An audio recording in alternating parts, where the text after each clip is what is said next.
বাকির খাতাটা বইয়ের চেয়েও পুরো হয়ে গেছে। এক একজন এসে বাকি চাই দিয়ে দেই, কিন্তু আজকে দেওয়ার কথা বলে কালকে দেয়, আবার ঘুরায়। কি যে করব এদেরকে নিয়ে। এই যে মামুন ভাইয়ের খাতাটা, তার কত বড় একটা হিসাব, সে এখনো টাকাটা পরিশোধ করে না।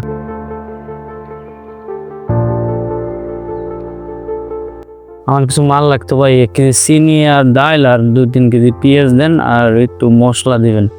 টাকাটা ইনশাল্লাহ কালকে দিয়ে দেবো ভাই। ভাই 3বার বলতে আছেন ভাই, আপনার তো কালকেই আসে না। আপনি কতদিন ধরে বাকি নিতে আছেন ভাই? আপনার কাল কবে হবে ভাই? এইভাবে খাতায় কত টাকা জমছে আপনি দেখছেন ভাই টাকাটা কালকে দিয়ে দেবো না ভাই, দেন ভাই? এইভাবে বললে হয় না ভাই।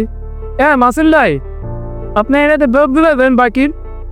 ভাই মাল না দিলে তো কাস্টমার কষ্ট লাগবে, কিন্তু ভাই বাকি দিলে তো আপনার ব্যবসাই শেষ হয়ে যাবে, আপনি নিজেও শেষ হয়ে যাবেন। শোনেন ভাই, আর কতকাল কালকে কি করবেন? আপনার জন্য আছে চাল আনতে পারি নাই, ডাল আনতে পারি নাই, মাল কিনতে যায় না ভাই। এবার বাকি নিয়ে যদি টাকা না দেন তাহলে আমি কিভাবে চলবো ভাই? একটু বুঝতে হবে ভাই। ভাই টাকা তো দিব, একটু চাপে আছি।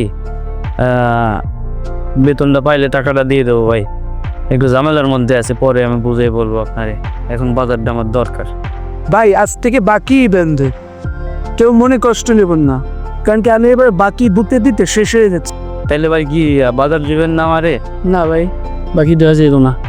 তাহলে ঠিক আছে ভাই, ভালো থাকেন। তাহলে বাকি না দিলে দেখি অন্য জায়গায় পাওয়া যায় নাকি। আপনার এই কালকে একজন দোকানদারের পুঁজি ডুবাতে পারে। সময় মতো দেন, সম্মান রাখেন, বাকি হোক বিশ্বাস, ব্যবহারে থাকুক মূল্য।